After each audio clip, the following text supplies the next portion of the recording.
अस्सलाम वालेकुम students, hope you are doing well. Accounting circle के चैनल के ऊपर खुशामदीद।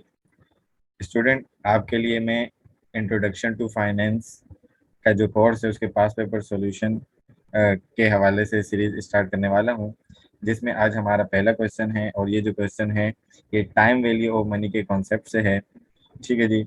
इसमें हम क्वेश्चन को पढ़ेंगे, किन फार्मूलाज की कम्बिनेशन से सोल्व होगा, क्या उसके अंदर कॉन्सेप्ट आपको दिया हुआ है, क्या मालूम करने को बोलेगा। तो आपने क्वेश्चन को, डेटा को किस तरीके से निकालना है और किस तरीके से पढ़ना है, तो ये हम सीखेंगे। आप बिल्कुल ध्यान से समझेंगे, और अगर आपको कोई बात ना समझ आए तो आप कमेंट सेक्शन में क्वेश्चन करके पूछ सकते हैं। तो स्टार्ट करते हैं। क्वेश्चन में कह रहा है कि मिस्टर अजमान ने डिपॉजिट करवाया ₹5,000 इन बैंक अकाउंट में at the end of the 2012 at 12% rate. ठीक है ना, उसने ₹5,000 जमा करवाए बैंक के अंदर 2012 के आखिर में 12% के रेट पर। After 5 years at the end of 2017, 2017 के आखिर में, he withdraw amount from this account ₹7,000। उसने इस अकाउंट से जो पैसे निकाले 5 साल के बाद, वो ₹7,000 निकाले। इसका मतलब क्या हुआ कि ये ₹5,000 एक ही बार जमा करवाए 2012 में। ये सिंगल अमाउंट है, यानी कि सिंगल अमाउंट फ्यूचर वैल्यू का फॉर्मूला लगेगा। ओके जी। उसके बाद क्या करेंगे, सिंस हिज फर्स्ट ड्रॉ, जैसे ही उसने फर्स्ट ड्रॉ किया, ही स्टार्टेड टू डिपॉजिट, उसी वक्त से उसने डिपॉजिट कराना शुरू किया 2,000 ईच ईयर, ₹2,000 हर साल। तो इसका मतलब क्या हुआ कि कंटिन्यूअस पेमेंट है, कैश फ्लो स्ट्रीम सेम है, तो एन्युटी का फॉर्मूला लगेगा। ही विड्रॉ ऑल हिज डिपॉजिट्स, उसने अपने तमाम डिपॉजिट जो हैं वो विड्रॉ करने का 30 जून 2028। ठीक है ना, यानी कि 2017 के अंदर आखिरी विड्रॉ किया, उसके आखिर में। तो 18 से अब आपका टाइम पीरियड स्टार्ट हो गया, तो 18 से जब आप 28 गए तो ये आपके पास बन जाते हैं 11 साल। ठीक है। तो कैलकुलेशन क्या करनी है, कैलकुलेशन करनी है what is the amount of his last drawing. ठीक है ना, जो टोटल अमाउंट इस डेट को वो ड्रॉ करेगा, उसकी अमाउंट क्या होगी, ये आपने बतानी है। तो सबसे पहले देखें आप, 5 साल की फ्यूचर वैल्यू इस सिंगल अमाउंट की, जो 5,000 आपने जमा करवाई है, इसकी मालूम कर लेंगे। तो future value of single amount का फॉर्मूला क्या होता है, future value is equal to A, यानी कि जो आपने अमाउंट डिपॉजिट करवाई है, 1 + i इंटरेस्ट रेट की पावर n। ठीक है ना, नंबर ऑफ ईयर्स कितने हैं। तो आपने क्या किया, ए के अंदर 5,000 अमाउंट डिपॉजिट करवाया, प्रिंसिपल अमाउंट 1 + 12%, और पावर 5 ईयर्स के लिए 12 to 17। तो आपने 1 + 12 को परसेंट के 12% को आपने 100 से डिवाइड किया, तो 0.12 आ जाता है। प्लस करवाया 1 में, तो 1.12% आ जाता है। और पावर 5 निकालेंगे तो आपके सामने ये मैंने डायरेक्ट सोल्व करके दे दिया कि 1.7623416832। ये पूरा आप आंसर लिख लें तो आपका एक एग्जैक्ट आंसर आता है, और वो सही होता है। ठीक है जी। नहीं तो आप पॉइंट के बाद 4 से 5 नंबर राउंड ऑफ करके ले सकते हैं। तो जब आपने इस आंसर को मल्टीप्लाई करवाया, तो आपके पास फ्यूचर वैल्यू 5 साल के बाद कितनी है, यानी कि आपके पास बैंक अकाउंट में 5 साल के बाद कितने रुपए होंगे, ₹8,811.70। ठीक है जी, समथिंग। तो ये आपने 5 साल का निकाला। अब आपने 5 साल के बाद, यानी कि 2017 के अंदर क्या किया, विड्रॉ कर लिया कितना अमाउंट, 7,000 अमाउंट।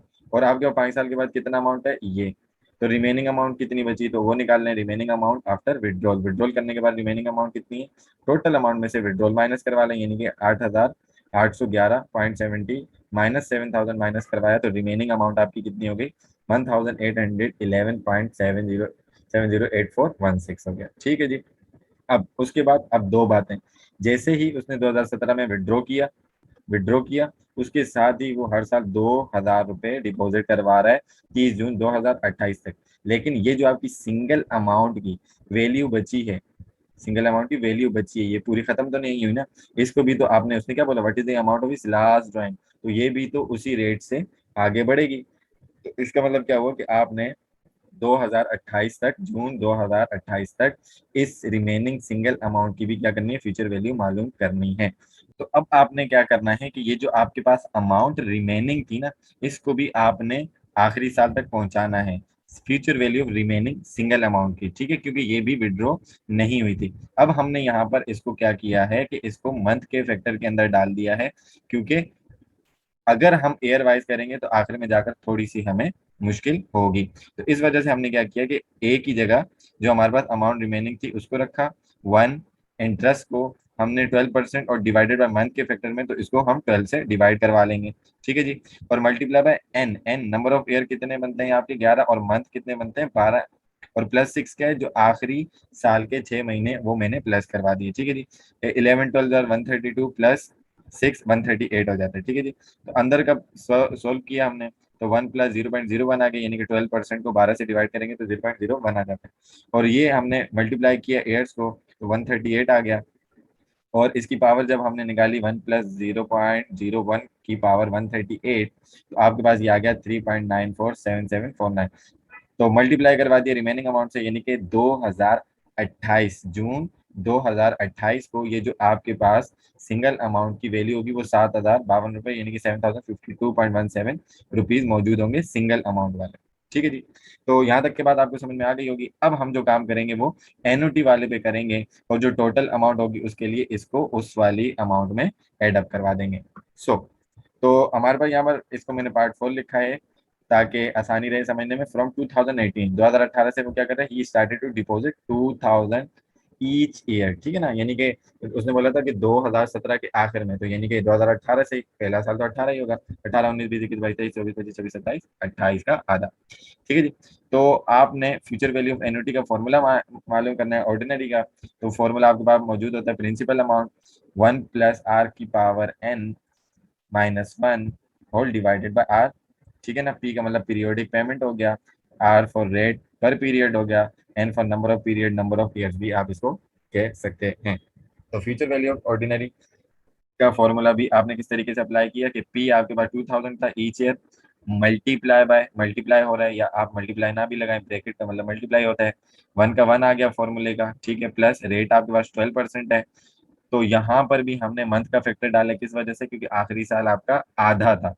तो एक साल में कितने महीने होते हैं, 12 महीने होते हैं, तो हमने 12% को 12 से डिवाइड करवा दिया, multiply by number of year 11 बनते हैं, और एक साल में कितने महीने, 12, प्लस आखिर के 6 महीने हमने प्लस करवा दिए, और -1 ये वाला यहाँ पर आ गया। ठीक है, होल डिवाइडेड बाय 12% रेट, और उसको डिवाइड करवा दिया 12 मंथ से। ठीक है जी, तो 2000 अभी एज इट इज नीचे आ गया।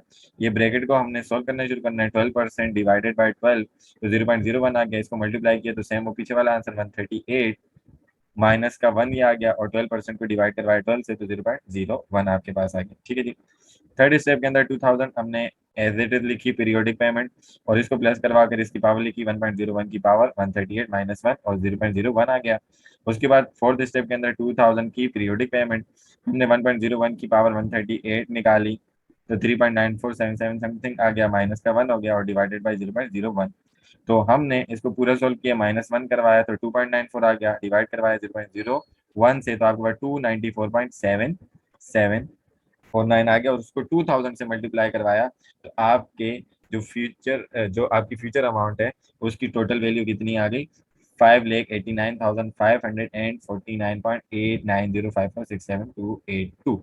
यानी कि ये जो फ्यूचर अमाउंट आप हर साल जमा करवा रहे हो 2,000 रुपए की 12% के रेट पर। ठीक है जी, और 11.5 साल के लिए तकरीबन, तो उसके आपको 11.5 साल के बाद कितना मिलेगा, 5,79,000, यानी 89,549 पॉइंट, यानी कि इसको राउंड ऑफ करें तो 550 रुपीज बनते हैं। तो टोटल अमाउंट जो विड्रॉ करेगा, जो सिंगल अमाउंट से आई थी वो 7,152 आई थी, उसको आप प्लस करवा देंगे, जो आपने एनओटी के फॉर्मूले से निकाली 5,89,549.89, तो आपके पास टोटल अमाउंट प्लस करवाने के बाद आ जाएगी 5,96,702.0614545051। ठीक है ना, तो राउंड ऑफ करके आप पॉइंट के बाद 2 नंबर 3 4 नंबर भी ले सकते हैं, और पूरा भी लिख सकते हैं। सो आई होप कि आपको इसमें अच्छे तरीके से बात समझ में आ गई होगी। अगर आपको इसमें कोई बात समझ नहीं आती तो आप कमेंट सेक्शन में क्वेश्चन करके पूछ सकते हैं, और अगर इसके अंदर कोई मिस्टेक हो, कैलकुलेशन मिस्टेक हो, तो आप वो भी बता सकते हैं।